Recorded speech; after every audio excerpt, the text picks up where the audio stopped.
The alien woman was captured and treated cruelly, then her human friend struck back. There was a peculiar hum aboard the ESV Talon Gray, a low-frequency vibration. That settled into the bones like a forgotten memory. It wasn't the sound of engines or the whine of orbiting plasma coils. It was quieter, meaner, and somehow more smug, the kind of hum that told you something intelligent was being contained just below the surface, or maybe it was just the faulty coolant system outside cell 42. Either way, no one complained. The crew had other things to worry about, like their captive. She sat cross-legged on the floor, too tall for the cot they bolted to the wall. Her long ears twitched with every change in temperature. Her black hair, once neatly braided, now hung in unruly waves past her shoulders, half shielding her expression. She hadn't spoken since arrival, not even when Lieutenant Merrick threw a data pad at her feet and said, "Explain this language now." The pad had bounced off her knee. She had blinked. That was it. Officially, she was classified as Xeno-Detainable Class 5.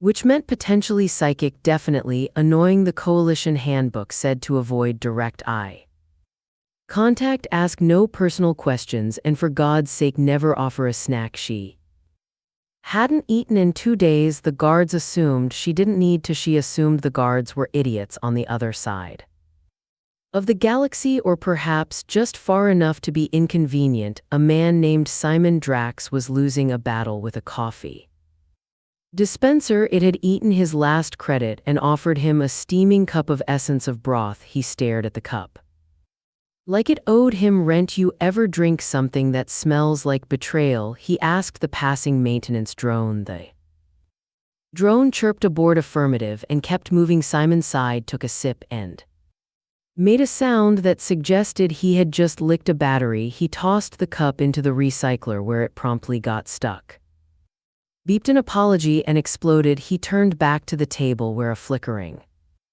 hollow projector displayed a garbled message. Static rippled across the screen like it was embarrassed. Then came the image, a blurry monochrome frame of a woman's face, one long curved ear caught the light. The rest was fractured lines and data rot. Simon leaned closer. "No," he whispered, narrowing his eyes. "You're not serious." The face blinked once in the image, caught between frames. Oh hell, the last time he'd seen that face was on Terrell's station in a bar that smelled like fried algae and broken promises. She had saved his life by threatening 3 bounty hunters with a spoon in a spectacular monologue about ion conductivity. Then she disappeared during the evacuation, and Simon, like the rest of the planet, assumed she was dead. He was wrong, which meant he had to do something stupid again. Back aboard the Talon Gray, the woman with long ears, eighth, though no one called her that, watched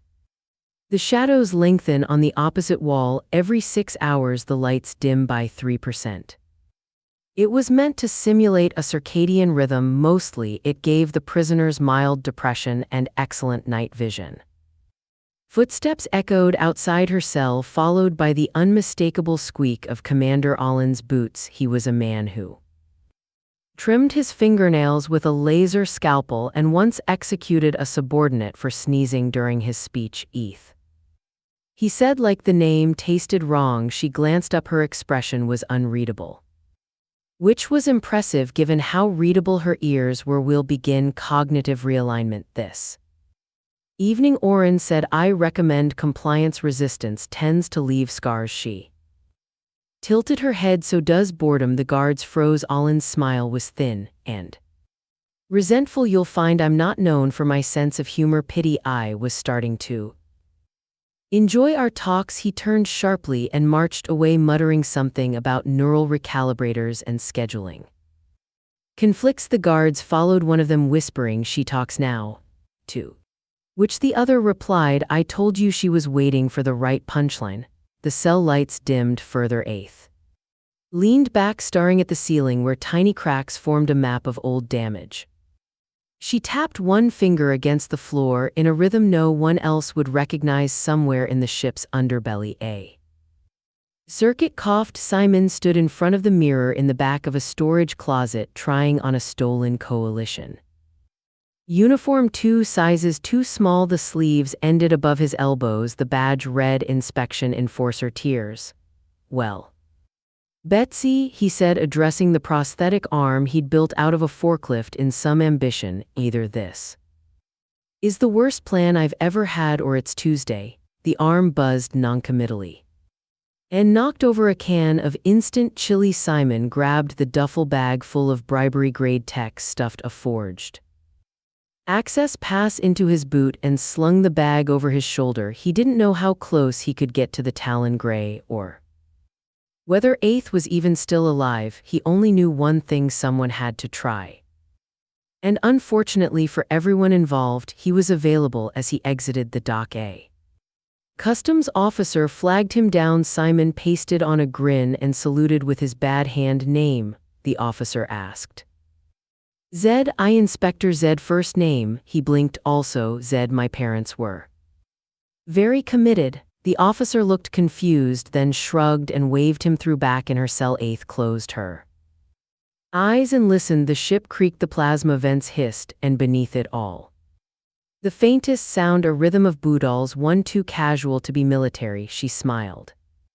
The walls didn't crack, but they might have sighed. The briefing room on Deck 7 was designed for high-ranking officers and spontaneous existential crisis. At the moment, it contained one unconscious lieutenant, a slightly smoldering table, and 3 surveillance technicians pretending to be extremely fascinated by a blinking light. Commander Allren stood at the center, arms crossed behind his back, glaring at the grainy footage looping on the main display. She's humming, he said. Yes, sir, the technician replied, chewing his lip like it owed him money. She's been doing it for hours. We think it might be xenopsychic communication. She's humming. The girl from Vega 5. There was an awkward silence. Well, it's a classic, the tech offered. Olin didn't respond. He was too busy considering the diplomatic implications of accidentally inspiring an alien uprising through the medium of jazz fusion. Meanwhile, 3 decks below, Eighth was doing precisely what she had been accused of humming. She had chosen a song no one on this ship would understand, but everyone would recognize. Her voice was low, clear, just melodic enough to be infuriating. One of the guards outside her cell had started tapping his foot and didn't even notice until his partner jabbed him in the ribs. Her eyes, half-lidded, scanned the edges of the room she had already memorized. Every curve of the security panel, every scratch in the blast-proof wall, and every moment of hesitation in the guards' patrol routine. But today something felt different. The air had shifted subtly, like a lie told too convincingly. Outside in the administrative docking bay, cleverly disguised as a waste processing station, Simon Drax was arguing with a vending machine. I don't want a nutritional block, I want a distraction, he hissed. The machine blinked once word and dropped a hot bottle of carbonated kelp. I swear on my synthetic socks if you do this to me one more time. A janitor passed by, pushing a mop drone and looking vaguely suspicious. Simon saluted again, a little too enthusiastically, and declared official snack inspector Tier Z. Surprise compliance audit. The janitor squinted at him, shrugged, and moved on. The mop drone gave Simon a slow, judgmental beep once. Inside the restricted zone, Simon activated his contact lens overlay. The display flickered, loaded the ship's internal map, and immediately began rerouting him toward the laundry chute. He sighed, smacked his own forehead, and muttered, of course it's the laundry, always the laundry. The chute was poorly lit, smelled like defeat, and dumped him out into a pile of thermal socks that tried to bite him. One of them latched onto his ankle with surprising tenacity. You're brave, I'll give you that, he said, peeling it off, but we're not friends. He crawled out of the laundry heap and into a hallway that hadn't seen a mop since the last administration. The floor was sticky, the lights flickered in binary. Morrison. Simon was fairly sure something sentient was living inside the wall vents, possibly a philosopher, possibly mold. Either way, he kept moving back in cell 42. Eighth tilted her head. There it was. Again, the faintest vibration through the floor, not a power cycle, not a guard's footfall, something off rhythm, clumsy, untrained, familiar. She stood stretched her arms with exaggerated leisure and began packing the guards. Tensed one reached for his stun baton. She ignored them. Feels like a Tuesday, she said aloud. The guards exchanged glances. What's a Tuesday? One whispered. No idea. The other replied, maybe a war cry. Simon, now 2 corridors away, was tangled in a security net that claimed to be childproof. His duffel bag had activated a malfunctioning safety protocol, and now he was being gently but firmly hugged by what felt like an overenthusiastic jellyfish made of rope. I swear this never happens when I'm not trying to save someone, he muttered. Clicker, the tiny drone hidden in his boot compartment, finally ejected with a dramatic pop. It beeped toward its tiny rotors and sliced through the net with a series of cheerful zaps. You're a menace, Simon said, rubbing his ribs. Never change. Clicker blinked green, which translated loosely to that's the plan.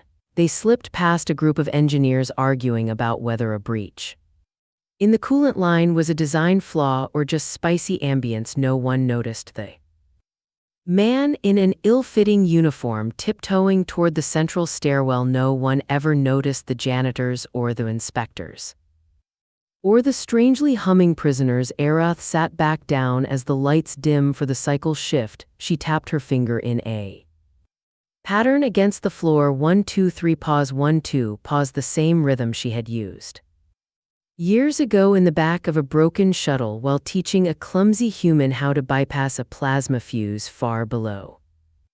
Simon stopped in his tracks. He heard it. He couldn't explain how. Not really. The walls didn't echo it, the ship didn't amplify it, but the memory of the pattern struck him like a magnetic lock to the spine. He grinned. You magnificent alien. Clicker beeped in confusion. Simon tapped the wall twice, then again. In response, the sound carried just barely through the reinforced corridors. Eighth smiled. Without looking up. You took your time, she said softly. The guards blinked at her. Who are you talking to? She stretched again. The ghost of good decisions. The corridor outside flickered. One of the lights popped with a high-pitched squeal. The ventilation system coughed. Simon was nearly there. One more stairwell, 3 blast doors, a biometric scanner he planned to fool with a marshmallow imprint, and a hallway probably filled with armed guards. He reached into his bag, pulled out a disassembler bomb disguised as a bottle of shampoo, and handed it to Clicker. Stage 2, baby, time to shampoo some security. Clicker did a backflip. Eighth stood again. The guards raised their weapons. She raised her hands slowly, fingers relaxed, and then she began to whistle. Just 3 notes, clean and simple. Far down the corridor, an explosion sounded exactly like the beginning of an opera. Smoke rolled through corridor 9 like it had somewhere very important to be, and no patience left for pleasantries. An alarm tried valiantly to scream above the chaos, but kept choking halfway through its own wail. It had clearly been neglected in the ship's last emotional systems. Check panels sparked. Lights flickered with the erratic rhythm of a broken disco. Someone in security would later refer to the situation as extremely suboptimal. Someone else would just throw their clipboard and run. Simon crouched behind a wall console labeled caution. Definitely not an access hatch. Took a shaky breath and peered around the edge. 2 guards scrambled across the hallway, shouting into comms that weren't receiving, waving stun rifles that weren't fully charged. One of them tripped over a maintenance droid. The droid swore in 5 languages and drove off at maximum insult. Clicker hovered next to Simon's head, blinking in rapid patterns that roughly translated to, you said subtle. This is not subtle. It's not subtle, Simon whispered. Besides, sometimes an explosion is just a really loud introduction. He took a deep breath, rolled his shoulders, and darted across the hall. The guards, too busy accusing each other of setting off the shampoo bomb, didn't notice him vanish into the ductwork behind the emergency fire panel. The panel, to its credit, tried to close politely behind him, but jammed halfway and just blinked. apologetically until someone reset it. Eighth seated calmly in her cell with her fingers laced behind her head smiled as the lights dimmed again. The guards were gone now, rushed off in the chaos, or perhaps assigned to go yell at maintenance for installing explosive grooming products. She could hear distant voices but none nearby. More importantly, she could feel it, a presence in the undercurrent of ship systems, not invasive, familiar, clumsy, like a drunk bee with a jetpack. Simon had arrived. She stood and approached the back wall of her cell. She pressed her palm flat against a specific panel that vibrated just slightly in time with the external power pulses. They were irregular. Someone was pulling draw from non-sanctioned sources. It took talent to hack a warship's energy grid and not explode, or luck. She wasn't sure which one Simon had more of. In the duct above her cell, Simon was upside down, swearing very softly, with Clicker trying to lift a ventilation grate using what amounted to a laser toothpick, and optimism. Every few seconds the grate would groan in protest, then drop half a centimeter. He couldn't see Eighth yet, but he could smell that antiseptic sterilization they always used on prison blocks, or maybe that was his socks. Hard to say. He muttered, I could have just stayed home. Opened that second-hand cafe on Europa like Mom wanted brewed salt coffee and argued about asteroids owning laws. Clicker zapped the grate again. It popped free and fell. Simon caught it with his foot, juggled it, then dropped it on his nose. He hissed and swung down into the cell like an unusually tired spider, landing in a crouch with all the grace of a deflating hover car. Eighth turned to look at him. You're late, she said. You're welcome, he said, rubbing his face. She stared. He blinked. What? She nodded toward the door. It's unlocked. There was a pause. Simon tilted his head. Wait, what? I tripped the override 2 minutes ago. How? I'm very charming. He looked at the keypad. It blinked green at him. You could have told me that before I dropped into the ceiling. You seemed like you were having fun. He grumbled something about ungrateful aliens and scratched his head. All right, well, great. Let's get out of here before someone realizes the cafeteria ice cream machine is also a bomb. She frowned. You bombed the ice cream machine? No, I mean it might be a bomb now. Long story. Come on. They slipped into the corridor, ducking low and moving fast. Eighth led them through a maintenance tunnel that wasn't on the ship's blueprints but smelled like 12-year-old engine grease and disappointment. Simon followed, whispering curses every time he hit his head on a low beam. He said between grunts. You could have told me you were alive. Sent a postcard, dear Simon. Not dead. Still in prison. Bring snacks. I assumed you were busy crashing ships into moons.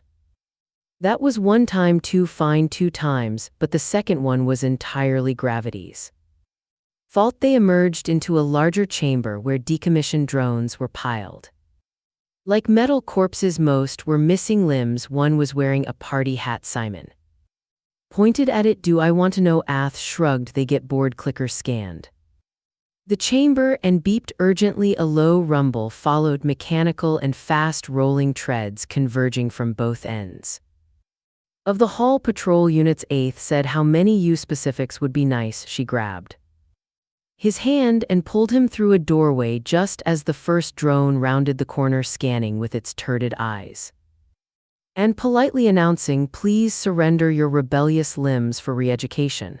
They ducked behind a gravity generator half buried under a tarp labeled not explosive. Probably. Ath leaned in close, speaking in a low whisper. Next hallway leads to the hangar. Simon nodded. And then what? Then you fly us out. He stared. What? You still have that shuttle, right? It's in a state of philosophical existence. Eighth narrowed her eyes. Simon, it flies mostly. Okay, one of the thrusters is emotional and sometimes won't start unless you compliment it, but yes, it flies. Footsteps neared. The patrol was scanning the chamber now. Can it fly us through security if I give it a pep talk? Maybe. Clicker beeped. Eighth exhaled. Fine, on your count. Simon peeked over the console. 1. The drones rotated. 2. Clicker activated a flash burst from its belly. 3. They The hangar bay had once been a marvel of military engineering, an impressive cathedral of steel hum and orbital ambition. Now it resembled a particularly messy garage sale fighter. Ships half-disassembled crates of unlabeled parts stacked like drunken Jenga towers, and one very angry technician screaming at a coffee machine that only dispensed lukewarm existential dread. Simon and Eighth burst through a side access hatch with the grace of two people who hadn't had time to stretch beforehand. Clicker zipped in behind them, blinking red-yellow and something disturbingly close to chartreuse. The door slammed shut and a dull clang announced that a patrol drone had collided with it seconds later. Remind me. Simon panted, why the stealth route didn't involve any actual stealth, because I thought the part where you fell on your face would distract them, Eighth said, scanning the row of ships. I was wrong, Simon groaned, pulling a small cube from his pocket. It blinked awake, projected a holographic schematic of the bay, and immediately tried to download a new personality. He slapped it. Stop that, no one needs you to sound like a lounge singer. The cube sighed, initiating sarcasm filter, limited capacity remaining. Ath pointed there, that one I know, that whole design. Simon squinted. The Nebula-class interceptor. It's fast but twitchy, not great if we want to avoid being splattered across the nearest asteroid in a poetic cloud of failure. It's got a pulse-core reactor, Eighth replied, already climbing the scaffolding toward it, which means if you say something nice to it, it might agree to not explode. Great, Simon muttered. I always wanted to beg a ship to live. The hangar lights flickered. A voice came over the intercom, calm and artificial. Unauthorized access detected. Hangar lockdown initiated. Please remain in place and await vaporization. Simon cursed and kicked a tool cart. It rolled 3 feet, then hit a crate of spare limbs, which collapsed with a noise like a chorus of xylophones being punched. Ath reached the cockpit and slid into the pilot seat. The ship groaned awake, running a diagnostic in a long series of synthetic sighs. Simon followed, scrambling up after her. Tell me this thing still has its navigational AI. It does, she said, but it's moody. Define moody. Last time I used one, it refused to go near nebulae because they were emotionally turbulent. The ship lit up, systems flickering online. A voice filled the cockpit, sultry and bored. Welcome back, pilot. Are we running, exploding, or running while exploding? Ath grinned. Just take off fast and noisy. Ah, my specialty. Simon strapped in, muttering, we're going to die stylishly, but definitely. The floor rumbled. Hangar doors began to slide open, but slowly, like an old man stretching before telling a long story about taxes. Red lights strobed. An alarm announced alert. 2 fugitives attempting escape. Please wave politely at the security cameras. Ath punched a sequence into the console. Eyes scanning. Shields are at half wheel. Need a diversion. Simon opened a side panel, yanked out a cable, and jammed it into clicker. Time to earn your wings. Clicker beeped once, then launched out of the ship and into the chaos of the hangar. A few seconds later, one of the fuel lines ruptured in a glorious shower of sparks, followed by an operatic whump of igniting plasma. Another skittered into view just in time to be flattened by a falling storage unit labeled emergency chair cushions. The ship lifted. Simon gripped the armrest. Okay, now what? We fly through what? That door is still opening. Eighth flicked a switch, then we improvise. The ship lurched forward, its engines roaring to life like a beast awakened midnap. The hangar's emergency turret swiveled, hesitated, and then began firing with the enthusiasm of interns desperate to impress a supervisor. Blue beams screamed past them. Simon laughed, eyes wide. This is absolutely insane. Now you remember what it's like, Eighth said. Hold on. The interceptor hit the threshold of the bay doors just as they opened wide enough for an ambitious escape, with an angle only marginally less suicidal than vertical. The ship screamed into space, brushing the edge of the still-moving doors. One panel ripped off in protest behind them. Clicker ejected from the Hangar seconds before the internal blast sealed the exit with a fiery bloomet. Rocketed toward the ship and attached to the hull like a particularly smug barnacle, they were free, mostly Simon. Checked the rear scanners, okay, good news, we're alive, bad news, so are at least 3 pursuit crafts and 1 very angry officer with missile envy. 8th twisted the controls, then we make them work for it. The ship banked hard, streaking past the orbital towers of the military station. Alarms rang through the system. Civilian ships gave wide berth somewhere. A traffic control AI began composing a resignation letter. Missiles flew. The interceptor ducked between debris fields and abandoned satellites, weaving like a dancer with a death wish. Simon activated countermeasures. You know this isn't exactly how I imagined rescuing you. 8th raised an eyebrow. Oh, I thought I'd walk in, punch a guy, and ride off into the stars with you while something exploded behind us for dramatic effect. She smiled. Well, we've got the explosion part. Missile lock beeped. Simon activated the pulse drive. Now all we need is somewhere to hide. Got just the place. 8th said, you ever hear of the Flotsam Belt? The what? Imagine a place so cluttered with junk even space gives up and turns around. Simon groaned. Sounds perfect, I assume. It's also full of pirates. Oh, it's infested, he sighed. We're going to die. She grinned. Not if we crash into something first. The interceptor spun, vanished into the black like a bad idea.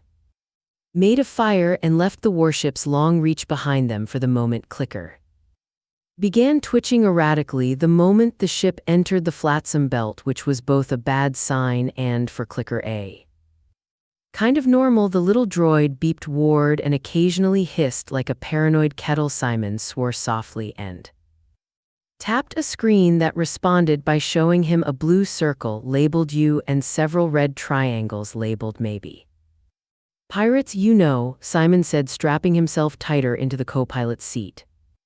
When you said infested, I didn't realize you meant full-on ecosystem of weaponized garbage and freelance lunatics. 8th adjusted the controls, one long-fingered hand dancing over the interface with terrifying casualness. I tried calling it the smuggler's aquarium. Once didn't stick. Ahead of them stretched a field of derelict vessels, collapsed satellites, and what looked suspiciously like half a casino wedged into a broken cargo hauler. Ships spun gently in zero gravity, some lit, some dead. An enormous billboard drifted past, still glowing faintly with the word Squibs Emporium, genuine spare parts.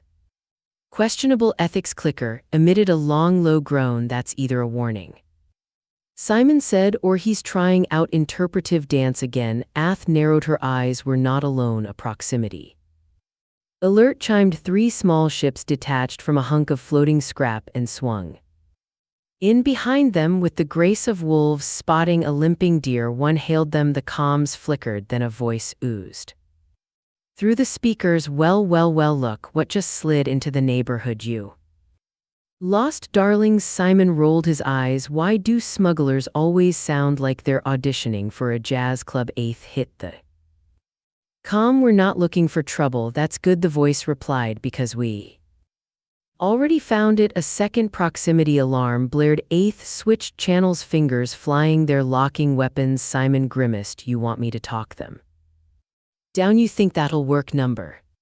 But if we're going to die, I'd like to be the last thing they remember being annoyed by. Clicker beeped something unprintable. The first volley of energy blast screamed past them, singing the starboard hull. The ship jolted sideways, and Simon's chair dumped him 3 cm to the left before catching him again. 8th cursed in her language, a quick string of vowels and clicks that could peel paint, and banged the interceptor sharply between 2 freighters welded together by either desperation or someone with very strong opinions on interior design.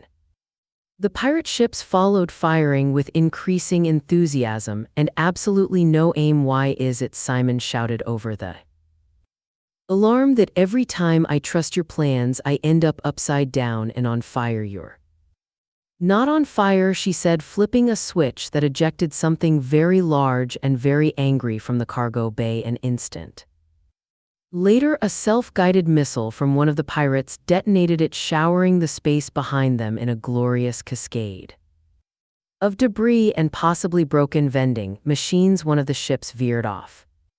Engines sputtering. Simon blinked. Was that a mobile food stand? It was called Walk You Like a Meteor. Had surprisingly decent noodles. Another burst of cannon fire rocked the ship. The two remaining pursuers weren't quitting. Simon yanked open a side panel and began hotwiring something that screamed, "Do not touch," in 4 languages. I can reroute auxiliary power through the rear defense grid. If a small electrical pop followed. Okay. So we no longer have lights in the bathroom, but we do have rear turrets again.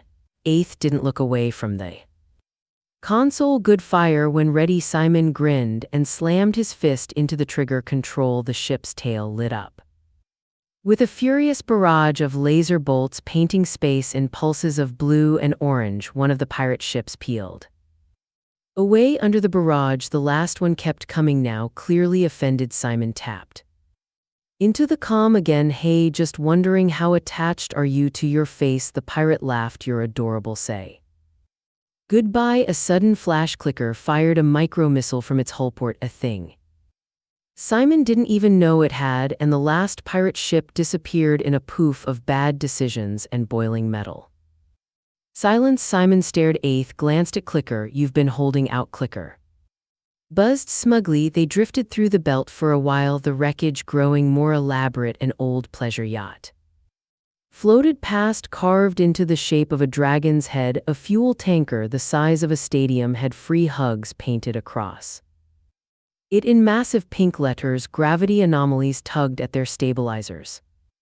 Radio chatter flitted past like ghost stories. Eventually, Eighth set them down inside what remained of a hollowed-out cargo barge, shielded, remote, and invisible, unless you were unlucky enough to accidentally drive through it. Simon slumped back in his seat. "Can we take a nap now?" "Only if you promise not to snore." He looked at her. "You're literally part of an advanced species with 6 levels of sensory awareness. Maybe the problem is you." She smiled faintly. "Maybe." Clicker beeped a lullaby. They both ignored it. Simon rubbed his eyes. "Okay, now that we're not immediately dying, what's the next move? We can't run forever." "No," Eighth said, "but I know someone here, someone who might help us." Simon squinted. "Define help."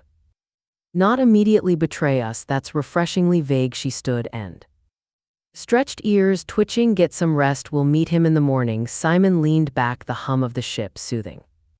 Now that it wasn't being shot at. "Tomorrow, right?" "Nothing says great plan like visiting an old friend in the galaxy's most suspicious junkyard." Ares smirked. "He owes me a favor." Simon raised an eyebrow. "Did you save his life?" "No." "Loan him money?" "No." "Threaten him once?" Simon groaned. "Perfect." Clicker dimmed its lights for now. The silence held. Simon woke to the sound of Clicker playing what could only be described as techno-accordion jazz. It echoed through the ship's cabin with the cheerful chaos of a malfunctioning amusement park. He groaned, sat up, and immediately regretted it. His spine voiced several opinions about the floor he'd slept on. "You couldn't play lullabies," he muttered. Clicker chirped in something that might have been defiance or smugness, possibly both. Eighth was already dressed, perched near the hatch in her armor, calibrating a plasma sidearm with the ease of someone who'd once disassembled a cannon during a diplomatic meeting. She didn't